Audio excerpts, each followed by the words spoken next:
It is almost the end of July at maulan-ulan pa rin kahapon, parang bagyo pa nga eh. Kapag ganito ang panahon ay maririnig mo ang maraming estudyante na kumakanta, walang pasok, basa ang blackboard. No? Yung iba hindi na alam yan eh. Hindi na kasi blackboard, whiteboard na. All this, ano? Ito yung mga panahon na yung blackboard ay very essential na kapag nabasa yun, better na wag nang magklase. Ang blackboard ay isa sa mga nagpapaalala sa atin na nung mga time kung saan pahirapan ng kumopya ng mga asignatura at ng mga lectures. Not sure if you will all agree, but I think there is greater benefit of manually copying lectures from blackboard instead of just simply taking pictures ng mga lectures. Yes, the process of acquiring lessons is faster through taking pictures. However, kung ang layunin o ang goal mo ay maunawaan at ma-absorb mo better yung lessons, then nothing beats the slow, deliberate work of writing it out yourself. Kapag sinusulat mo, mas may na-absorb ka eh. Diba? And that's exactly what we find in our text today. The slow process of writing, even yung pag-angkin sa mga sinulat na kopya at regular na pagbabasa nito, ay mga disiplina na dapat nating hangarin at ikonsidera as we engage ourselves in the Word of God. These are the King's discipline na makikita natin doon sa passage na binasa. But let me again ask everyone to stand up and honor the Lord as we read yung ESV version, but on the text, on verse 18 to 20 lang. Ito ang salita ng Diyos. And when He sits on the throne of His kingdom, He shall write for Himself in a book a copy of this law, approved by the Levitical priest. And it shall be with him, and he shall read in it all the days of his life, that he may learn to fear the Lord his God by keeping all the words of this law and these statutes and doing them, that his heart may not be lifted up above his brothers, and that he may not turn aside from the commandment, either to the right hand or to the left, so that he may continue long in his kingdom, he and his children in Israel. Pagpalain ng Diyos ang pagbasa ng kanyang salita, makakaupo na po ang lahat. Mula sa binasa ay nakita natin na binigyan ng Diyos si Moises ng instruction patungkol sa future king ng Israel. Isang hari na hihingin nila balang araw. Hindi pa kasi nangyayari, wala pa sila sa lupang pangako. Hari na hihingan nila katulad ng mga ginagawa ng mga bansa na nakapalibot sa kanila. Pero bago pa man umupo ang haring ito sa trono, may malinaw ng utos na ibinigay ang Diyos. And as we see in verse 16 to 17, kanina doon sa binasa natin, may tatlong bagay na ipinagbabawal dito sa future king na ito. Itong hari na ito must not multiply. Hindi siya dapat magparami ng kabayo na nagsisignify ng military strength ng isang hari. Hindi rin dapat niyang paramihin ng kanyang asawa, which shows yung pagpaparami ng political alliances niya or connections, no? And lastly, yung pangatlo, hindi niya dapat paramihin yung kanyang silver and gold. Hindi siya dapat, which also shows us yung kayamanan naman niya.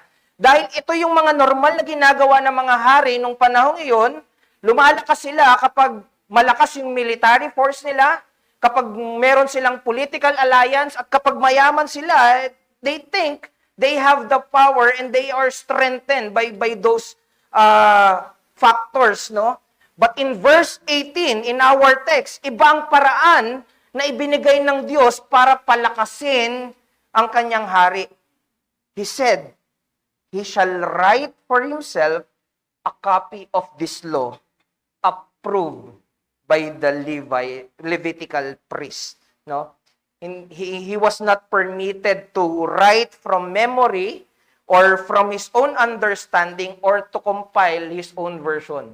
Huwag ka gumawa ng sarili mong version. Kumopya ka. The king needs to copy directly from the authoritative source. Kaya merong approved pa no? Hindi pwedeng ipagawa sa iba, kundi siya mismo ang magsusulat nito. Eksakto kung ano mismo yung nakasulat sa ibinigay sa kanilang kautusan. Ang tanong ay, bakit kailangan na yung hari mismo yung magsulat?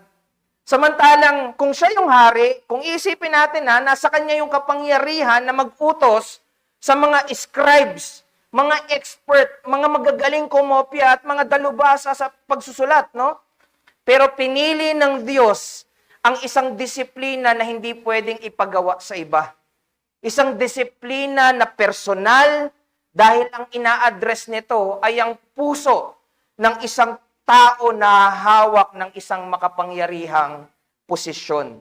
Kaya sa verse 19, makikita natin na yung mga sinulat niyang kopya mula sa kautusan, ano daw dapat niyang gawin? Dapat manatili yon sa kanya at dapat niyang basahin yon sa lahat ng araw ng kanyang buhay. Mali si Bo Sanchez, no?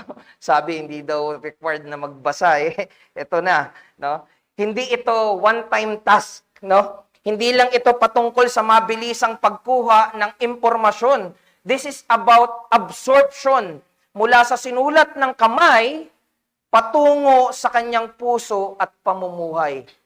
Dito ay makikita natin ang mabagal, personal at yung lifelong engagement sa salita ng Diyos ang humuhubog sa puso ng hari na bigyan ng mataas na paggalang ang Diyos at huwag magmataas sa mga tao ng Diyos.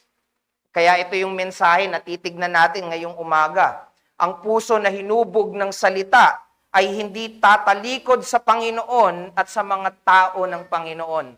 A heart shaped by the word will not turn away from the Lord and His people. At mula doon sa teksto, no, madali nating makikita yung dalawang relational effect nung slow, personal, and lifelong engagement with the word. Makikita natin una, yung vertical effect nito, at pangalawa, yung horizontal effect. Both are relational. Vertical sa Diyos, horizontal sa mga tao ng Diyos. Tignan natin yung una, yung vertical effect, kung saan ang salita ng Diyos ang nagpapalalim doon sa hari sa kanyang takot at paggalang sa Diyos, as we see in verse 19. Again, look at verse 18 to 19, at least yung unang part. He shall write for himself a copy of this law in a book, approved or from one before the priests, the Levites, and it shall be with him, and it shall read it, and he shall read it in all the days of his life. Pinapakita dito kung ano yung dapat expect sa isang hari na mangunguna sa bayan ng Diyos. Bagamat hindi pa naitatalaga ang haring ito, inilatag na ng Diyos kung ano yung dapat itong gawin bago pa man siya maupo sa trono. Ang sabi, siya mismo ang magsusulat para sa kanyang sarili. Again, pinapakita lang nito yung personal na tungkulin ng hari na isulat yung kautusan ng Diyos para sa kanyang sarili. Ito ay inaasahan sa hari na mangunguna kung kaya hindi dapat ipagawa sa iba. Ito ay pag-aangkin ng kautusan ng Diyos para sa kanyang sarili. Inaangkin. Dapat merong personal na pag-aangkin. Kailangan ding tiyakin ng hari na yung kautusan na kanyang kinokopya ay yung mismong kasulatan na nasa harapan ng mga pari. Sa King James Version, ang sabi, from the one before the priest, yung nasa harap ng mga pari. Sa ESV, approved by the priest. Diba? Pero ang pinapakita lang nito ay, ang tinitiyak lang niya ay maisulat yung bawat bahagi ng kasulatan mula sa preserved at unedited Word of God. Yung iningatan na hindi mababago, na ina-approve ng mga pare, ay yun din yung kokopyahin ng hari. No? Ito yung mga official autograph na iniingatan ng mga pare. Hindi siya dapat gumawa ng sarili niyang, again, version ng kautusan kahit taglay pa niya yung mataas na posisyon. By the way, this law, kagaya ng ibang mga pangangaral, is pertaining to the Word of God. Hindi lang ito about the Ten Commandments, it is about the whole revelation of God given to them by Moses. During that time, di ba, hindi pa naman kompleto, pero that's the whole revelation given to them. Now, pagkatapos isulat ng hari ang kasulatan at ito ay matiyak na parehong kopya mula sa kautusan na iniingatan ng mga pare, sabi sa verse 19, it shall be with him. Ito ay dapat manatili sa hari. Ito ay dapat nasa hari, saan man siya magpunta. Ang kautusan ay dapat kasakasama o nananahan doon sa hari. The king is expected to always have access to the law anytime and in all circumstances. Sa lahat ng oras at panahon. Ang kautusan ay kasama niya sa pagdidesisyon niya, sa pakikipag-usap niya, sa pamumuno niya, sa publiko at maging sa pribadong mga gawain niya. It should affect everything about this king. Ito ay dapat makaapekto sa kabuuan niya bilang hari. At sabi doon, babasahin niya ito sa lahat ng mga araw ng kanyang buhay. Ang hari ay inaasahang magbabasa ng kautusan sa Diyos araw-araw habang siya ay nabubuhay. Hanggang sa siya ay mamatay. Again, it is a lifelong engagement to the Word of God. Buhay ka? Yan ay tanda para basahin mo yung mga buhay na salita. Now, pagdating sa second part ng verse 19, ibinigay na dito yung layunin ng Diyos. Bakit pinapagawa doon sa hari yung disiplina na yon? Ang sabi doon, that he may learn to fear the Lord. Hindi pa yun doon natapos. His God. Personal na naman, His God. No? Magkaroon ng mataas na paggalang sa inaangkin niyang Diyos. Hindi lang basta paggalang, may pag-aangkin dito sa iginagalang mong Diyos. Sa'yo siya. Binigay niya yung sarili niya sa'yo through the covenant, again. Pero, again, bakit siya yung magsusulat? Para siya yung matuto mula sa kanyang Diyos. So, yung personal din na pagtuturo ng Diyos ay pinapadaan niya sa kanyang mga kasulatan. Yung personal na paghuhubog ng Diyos ay pinapadaan niya sa pamamagitan ng mga disiplina regarding the Word. Ang layunin ng lahat ng disiplina ng hari ay ang matutunan ang fear of the Lord or high reverence to the Lord. Ang magkaroon ng mataas na paggalang at pagtingin sa Panginoon. This is the vertical effect of the slow, personal, and continual discipline to the means of the Word. Take note na yung mga salita that he may learn to fear the Lord ay merong sense na tila ba merong idinadagdag sa hari. No? May ini-improve at may pinapalago sa kanya. Pinapakita nito yung tuloy-tuloy at lumalagong pagkatuto o paglalim sa ugnayan ng hari sa kanyang Panginoong Diyos habang patuloy niyang iniingatan at sinusunod yung mga salita ng Diyos. Pansinin nyo na magkadugtong at hindi maaaring paghiwalayin yung fear of the Lord and yung salitang keeping and obeying His word. Magkasama yan. Sila na may totoong takot at mataas na paggalang sa Diyos ay iingatan at susundin ang salita ng Diyos. Ang hindi pagsunod sa utos ng Diyos ay kawalan ng takot at kawalan ng paggalang sa Diyos. Ang magulang na di sinusunod sa mga tamang utos nito ay magulang na hindi ginagalang. You see, this is true in all kinds of authorities. Ang boss mo, wag mong sundin, pagpapakita yun ng disrespect. Ang teacher mo or prof mo, wag mong sundin, it is disrespect. Yung government officials, mga church office bearers, at iba pang mga nasa otoridad, kapag hindi mo sinusunod, you are showing disrespect. What more sa pinakamataas na otoridad na meron tayo?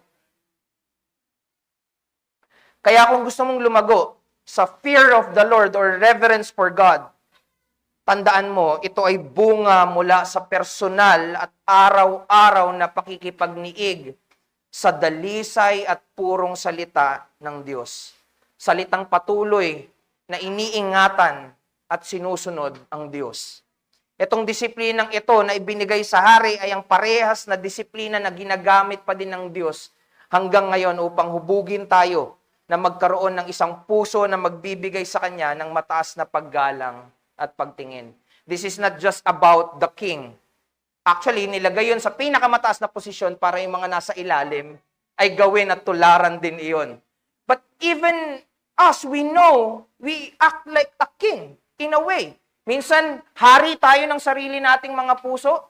May mga tao tayong pinapangunahan, pamilya natin, mga kaibigan natin. We have influences. How do we lead them? Paano natin sila pangungunahan? If not of the Word of God, paano natin sila pangungunahan?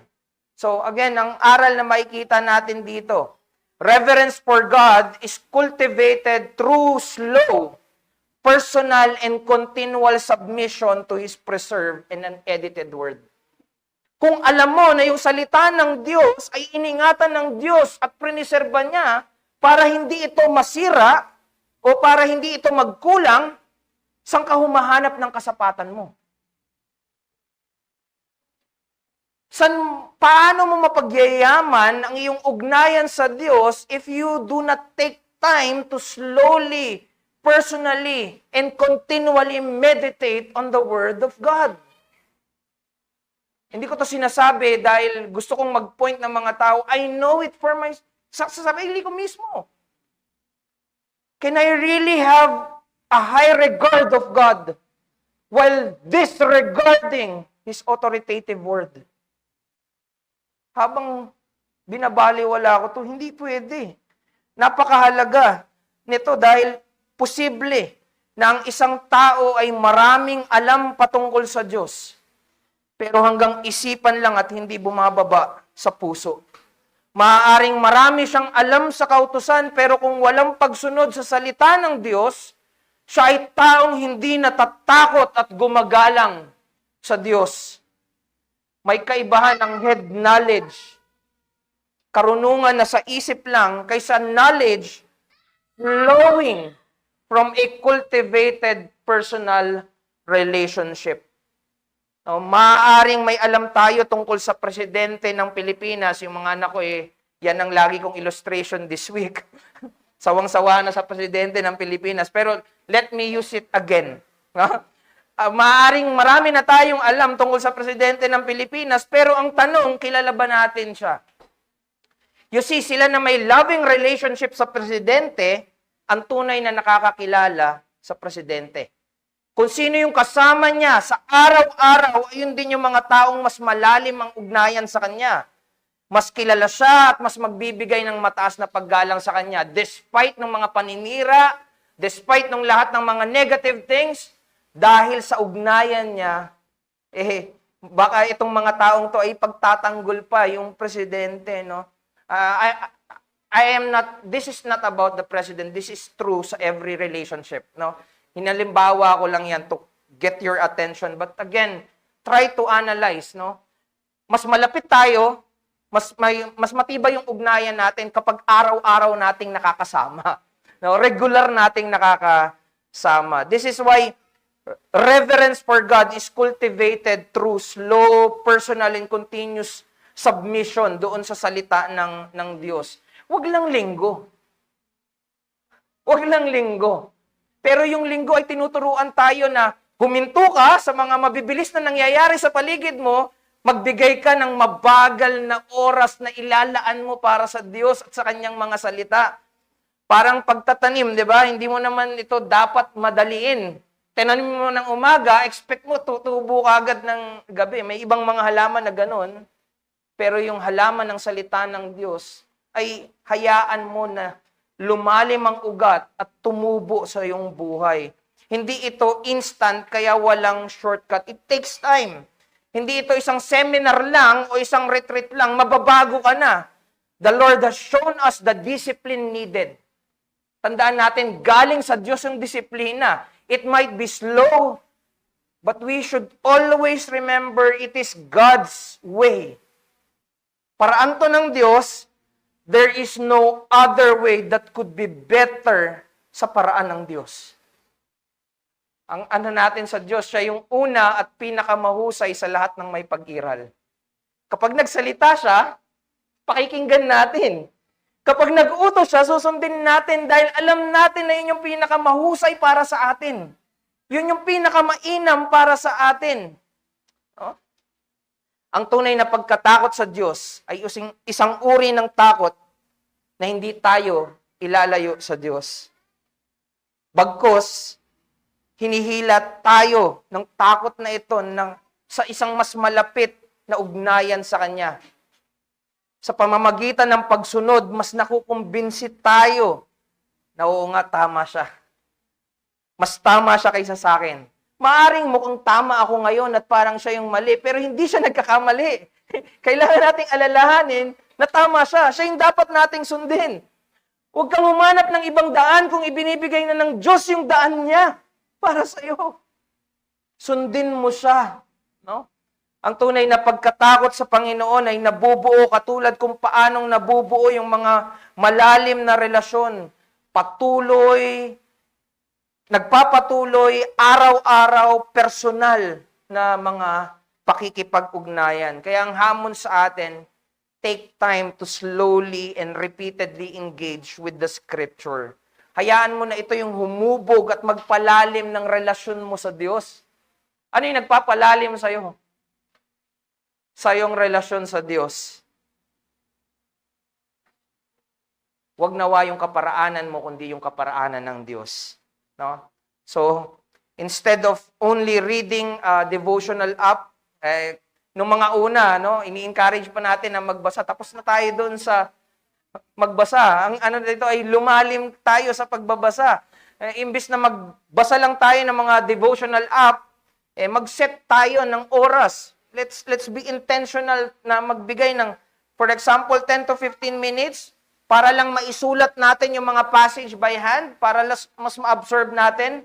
Walang distracting notification sa mga notebook. So, it guarantees na makakapag-focus ka doon sa mga sinusulat mo. This could also be one of the discipline na pwede nating i-model sa pamilya natin na gusto nating makakilala sa Diyos. No? Back when we were still in charismatic church, usong-uso yung journal, no?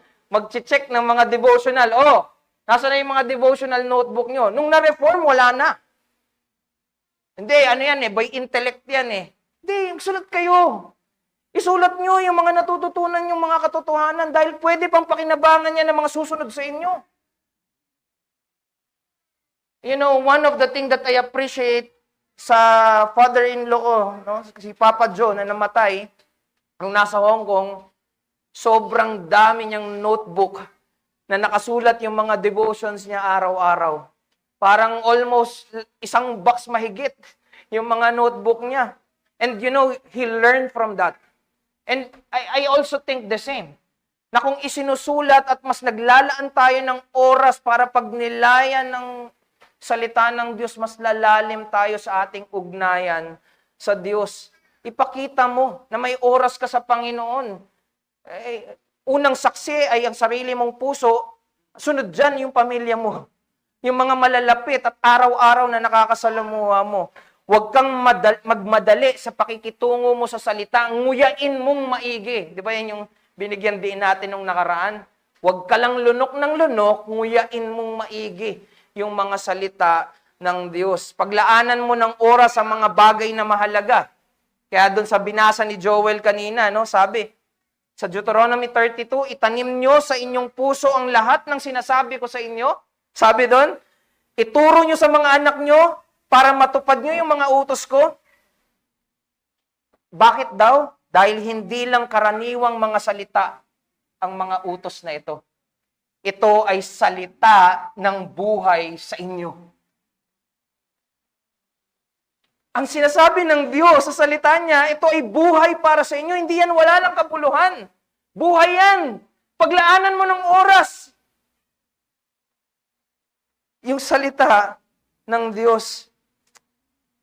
At mga kapatid, habang ginagawa natin to, I want you to remember na yung engagement natin sa salita ng Diyos, it is not just informational. Dapat ito ay formational, no?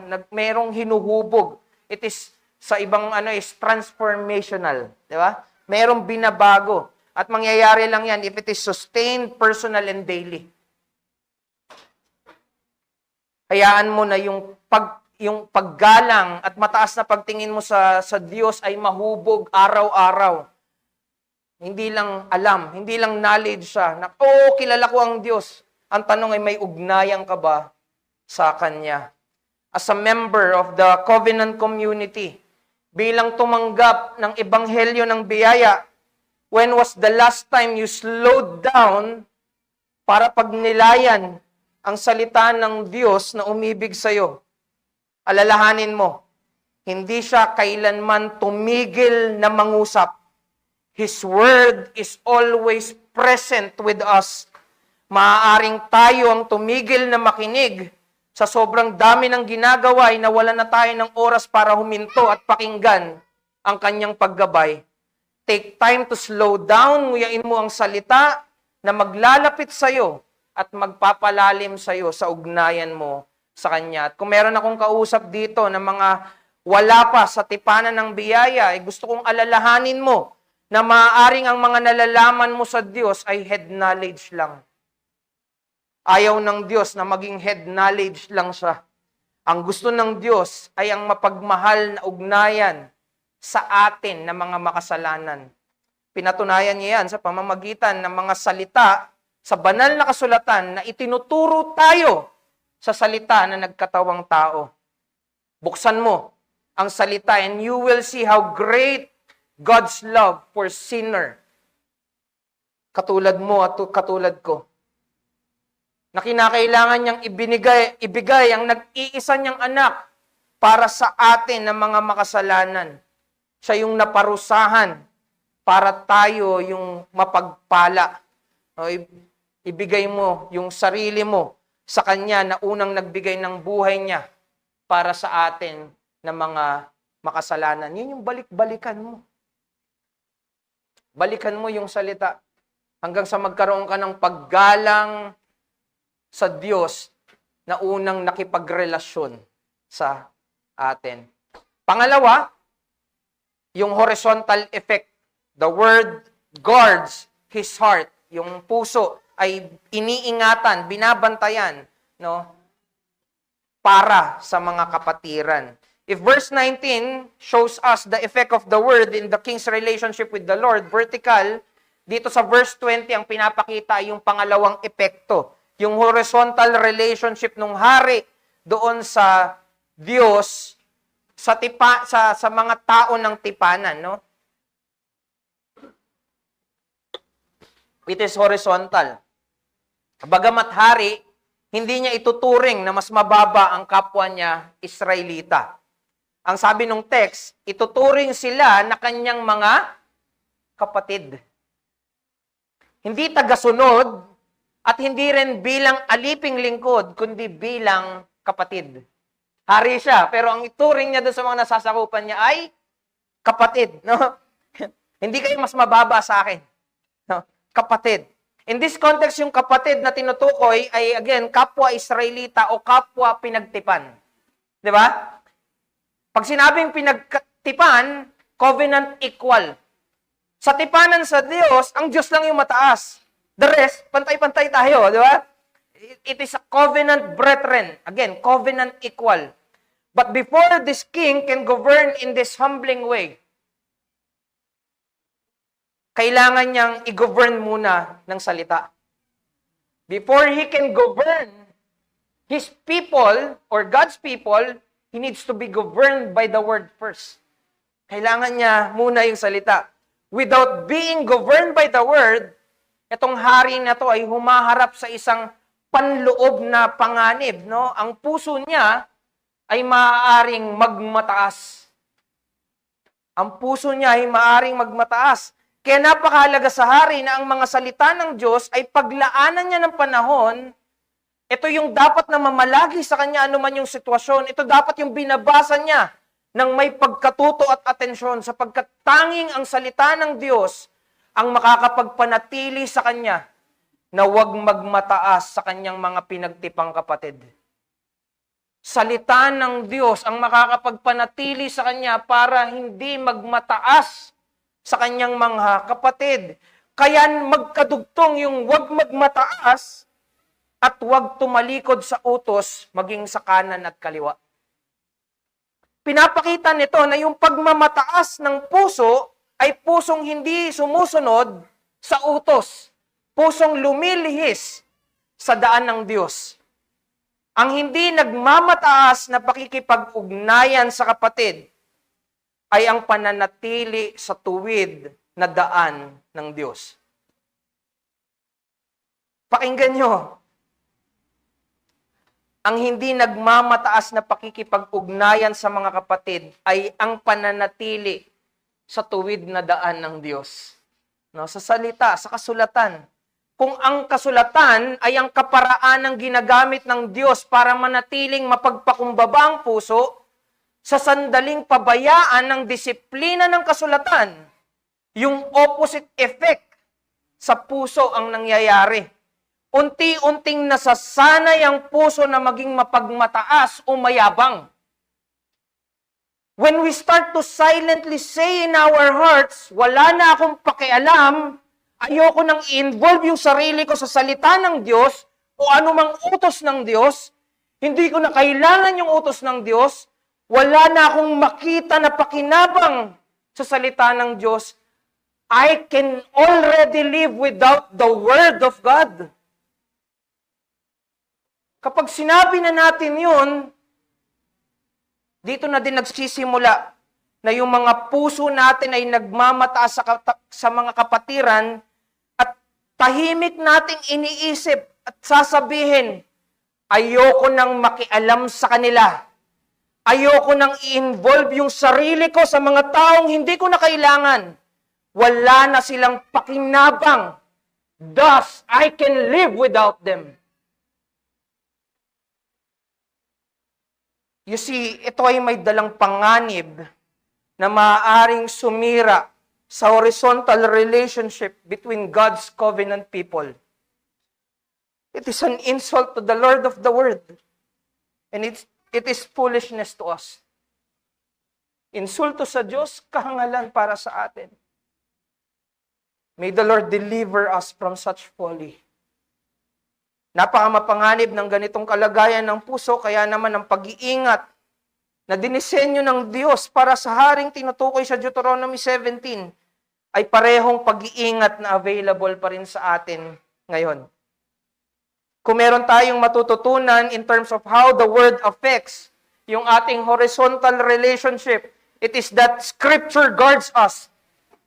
Ang kasulatan ng nag-iingat at nagbabantay sa atin against the relational corruption that pride breeds.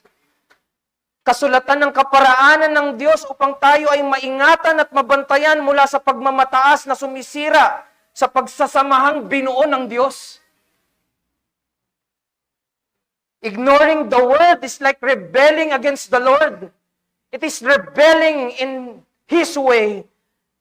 Ito'y pagsira sa very community that He is building up. Ang pagmamataas ay nanganganak ng iba't ibang mga kasalanan na nagdadala ng pagkasira sa mga relasyon. Nandyan yung favoritism, yung ako ang masusunod kung sino lang yung gusto kong pakitunguhan. Nandyan yung oppression, ayaw ko sa kanya, huwag mo akong pilitin. No?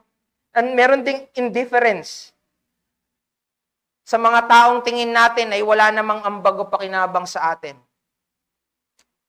While doing this, it's really hard for me dahil napakapangit ng itsura ng kasalanan. Again, ang kasalanan ng pagmamataas ay nanganganak ng iba't ibang mga kasalanan na sumisira sa samahan at mga ugnayan. Hindi ba ito yung case kay Satan? His prideful desire not only brings his fall, but also leads to humanity's, to our downfall. Nung pinatay ni Cain si Abel, ano yung mayabang na sagot niya sa Diyos? Nung hinahanap ng Diyos si Abel, am I my brother's keeper? At itong kasalanan na ito hanggang ngayon ay sumisira sa mga magagandang ugnayan. Dahil sa salitang napabayaan, di na natin naaalala na tayo ay may tungkuling maging tagapag-ingat ng kapatiran. How can we do this if we are not present involving ourselves with our brethren? Kung wala ka, paano mo iingatan ang kapatiran? By being present, you are already following the Lord to be your brethren's keeper. Tagapag-ingat. Hindi naman to utos lang ng sino lang eh. Utos ito ng Diyos. Ang problema ng pride na nagsimula pa kay Satanas ay sinolusyonan ng Diyos sa pamamagitan ng pagpapakumbaba ng mapagkumbabang salita na nagkatawang tao. This is the same solution that God has for us. Si Christ pa rin. Si Christ pa rin ang solusyon sa lahat ng pagmamayabang at pagmamataas. Dahil siya yung nagpakumbaba at siya ay mapagpakumbaba. Ang salitang meron tayo ngayon ay tinuturo tayo sa salitang nagkatawang tao, ang Panginoong Hesukristo. If the Word will lead me to Christ, and if the Word will mortify my sin of pride, para hindi ako magkaroon ng vertical and even horizontal relational corruption, bakit ko babaliwalain yung salita? Bakit ako magpapatuloy na walang gawin pagdating sa aking pakikipagniig sa salita? Kaawaan nawa tayo ng Diyos sa mga lason na unti-unting sumisira sa komunidad na binubuo ng Diyos. My comfort is that hindi mabibigo ang Diyos. Awa niya na marinig ito ng iglesyang minamahal niya. Kaya tumugon tayo ng may pagtindig sa mga kaparaanan ng Diyos para sa atin. Alam mo, galit na galit tayo sa korupsyon ng mga opisyal ng gobyerno dahil sinisira nito yung bansa. Totoo naman, nakagalit-galit yon, di ba? Ngunit merong isang korupsyon na mas mapanganib kaysa korupsyon ng pera. At ito yung korupsyon ng puso. Kapag ang puso ay kinain ng pagmamataas, hindi lang ang isang tao ang naapektuhan. Nasisira ang ugnayan niya, ang mga ugnayan niya, pamilya, nasisira yung samahan niya sa iglesia, nasisira yung pagkakaisa niya sa bayan ng Diyos. Kaya wag nating isipin ang araw-araw na pagbabasa ng kasulatan na simpleng spiritual routine lang. Ito ang paraan ng Diyos upang bantayan ang puso natin laban sa mabagal ngunit mapanirang lason ng pagmamataas. Nagbigay si Spurgeon ng isang babala tungkol sa pride. Sabi niya, ito daw ay kasalanang hindi aaminin ng sino man na nagtataglay nito. Kapag nasa iyo yung kayabangan, hindi mo aaminin na mayabang ka. Sabi niya, kaya napakahalaga na meron tayong tuloy-tuloy na engagement sa salita dahil ito lang yung naghahayag at nagbabantay sa atin sa mga bagay na hindi natin napapansin sa ating mga puso. Ang tanging makakapagsuri ng ating mga tinatagong kasalanan ay walang iba kundi ang Diyos at ang kanyang ibinigay na dapat palagian nating kinukonsulta ay ang salita niya. No? Kaya ang hamon sa iyo, examine your heart and mortify the sin of pride by returning to the Word of God. Hayaan mo na ito yung tumawag sa iyo pabalik sa isang mapagpakumbaba at committed na presensya with your brothers and sisters. If you have missed gathering with the church lately, commit by being present every Lord's Day. Hindi out of obligation, but because Scriptures calls you to be present with your brothers and sisters. Ang presensya mo sa pagtitipon para sa panambahan ay pagpapakita ng pagpapakumbaba sa kapatiran at sa kautusan. The opposite is also true. When we have a lack of interest about the gathering of God's people, ito'y pagmamataas sa kapatiran, ito'y pagmamataas sa utos ng Diyos. If you have withdrawn relationally from someone in the church, panalangin mo. And then i-reach out mo kaagad. gumawa ka ng paraan, kahit maliit na paraan, para lang mapaglapit yung distansya nyo. Huwag mong hayaan na mag-broaden o lumawak pa yung alitan, no? Pray and talk to that person. Kapag meron kang napansin na para bang lumalayo na, i-reach out mo sila with genuine care. Dahil iniingatan mo sila at iniingatan mo ang komunidad na ipinagkatiwala sa atin ng Diyos. But maybe you're asking, paano natin ito magagawa? Kasi alam natin na madalas tayong nabibigo sa mga tungkulin natin sa kapatiran. Ang sagot ay hindi nakasalalay sa lakas ng ating pagpapakumbaba, kundi sa isa na perpektong nagpakumbaba para sa atin.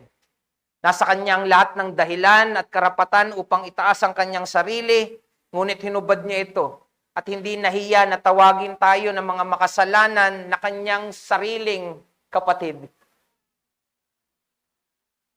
What a precious grace na ibinigay sa atin ng Panginoong Hesukristo. Makasalanan ako, tinawag na kapatid. At yung kasama ko sa iglesia ay makasalanan din, na tinawag ng Panginoong Hesukristo na kapatid. Yung relasyon ko sa kanila ay bilang kapatid ng Panginoong Hesukristo. Minamahal ni Kristo. Hindi ko dapat pabayaan yung mga kapatid ng Panginoong Hesukristo, yung mga sarili ko ring kapatid. No? Alam nyo, kung ang pagmamataas ay nanganganak ng favoritism, oppressions, indifference, o anumang mga kasalanan na sumisira sa maugnayan, lahat ng mga yon, wala ni isa man doon ang ipinakita sa atin ng Panginoong Hesukristo. He's never indifferent. He never oppressed. He never shows in favoritism. That is Christ, brethren. Kung si Kristo na may ganap na karapatang itaas, dakilain, ay nagpakumbaba upang tawagin tayong mga kapatid, gaano pa kaya tayo dapat magpakumbaba sa isa't isa? Sinasabi ko to dahil alam kong nararamdaman ng ilan sa atin ang lumalaking distansya sa ating mga ugnayan, nababawasan ng dedikasyon at pakikibahagi, at tila ba nawawala na ng gana sa pagsasama-sama. Tandaan natin na ang pagmamataas ay hindi laging nakikita bilang hayagang kayabangan. Minsan ito ay tahimik lang na paglayo. Mga bulong sa puso na nagsasabing, kaya ko na kahit wala sila. Magpapatuloy naman ang buhay kahit iwan ko ang kapatiran sa iglesia. Nakakalungkot ito. Nakakadurog ito. Binabalaan tayo ng kasulatan. Huwag tayong lumayo at humiwalay at magmataas sa kapatiran. Tinatawag tayo pabalik upang dumalo, manatiling aktibo at ituring isa't isa bilang mga kapatid na karapat dapat sa ating pagdalo at pakikibahagi. We warn you because we love you. Dahil mahal namin ang minamahal ng Panginoong Hesukristo. And we know na as we do this, we can grow in this. Again, kung may kausap ako dito na hindi pa mananampalataya o nalilito, no? Kung hindi mo pa naranasan ng ganitong uri ng pagpapakumbaba, dapat mong malaman na hindi ito kayang likhain ng sarili mong pagsisikap. Ang tunay na pagpapakumbaba ay bunga lamang ng pagkilala sa kung sino talaga ang Panginoong Hesus. Ang Diyos na nagpakumbaba ng kanyang sarili upang tayo ay iligtas. Hindi nagpakita ng pagtatangi, hindi nagpakita ng pang-aapi, hindi nawala ng pakialam sa iyo, kahit pa sa pinakamababa o pinakabagsak mong kalagayan. Sa Kanya lamang mababago ang isang mapagmataas na puso upang maging katulad ng sa Kanya. Ang nasaksihan natin sa Deuteronomy 17:18-20 ay ang disiplina ng hari. Mabagal, personal, panghabang buhay. At nakita rin natin ang dalawang paghubog na ginagawa nito sa ating mga puso. Vertical effect, yung magkaroon ng takot at paggalang sa Diyos, at maging yung horizontal effect, isang puso na hindi mamataas sa kapatiran. Ngunit ang disiplinang ito ng hari ay hindi lang isang halimbawa na dapat nating tularan. Ito ay daan na naglalayong dalhin tayo sa hari ng mga hari, ang Panginoong Jesucristo, ang tanging hari na nakasunod sa Deuteronomy 17:18 to 20 ng perpekto. Kaya't huwag nating tingnan ang disiplina bilang katapusan mismo. Ito ay paraan ng Diyos upang ilapit tayo sa Kanya na siyang lubos na sumusunod para sa atin. Buksan mo yung mga Biblia, yung salita, at kilalanin mo yung haring dumating para hanapin at iligtas ka. Ang haring lubos na sumunod upang tayo na hindi makasunod ay matawag pa rin na kapatid niya. Nawa ang mga salitang narinig natin ngayon ay tunay na maging mabuting balita na ilalapit tayo sa Diyos at panunumbalikin tayo sa isa't isa. Tayo manalangin. Aming dakila at mabuting Diyos, salamat sa inyong mga salita sa Deuteronomy 17:18 to 20. You are indeed good and gracious to us. Salamat po sa mga salita na naglalapit sa amin sa inyo at mga salita na nagpapatibay ng aming ugnayan sa isa't isa. This will always be true. Ano man ang sabihin namin, ano man ang opinion namin. At salamat dahil hindi ito nagbabago, ito'y palaging totoo. Hindi lang ito totoo sa mga lumang tipan, higit itong totoo sa mga tao ng bagong tipan. And we praise you for that. Salamat dahil hindi namin kailangan mag-imbento ng kung ano-anong pakulo to call our brethren and to keep our brethren. All we do is to be back sa inyong mga salita. Mangusap ka sa puso ng bawat isa na naririto. Salamat sa pag-iingat at pagmamahal mo. Ito ang dalangin namin sa pangalan ng Panginoong Jesucristo. Amen.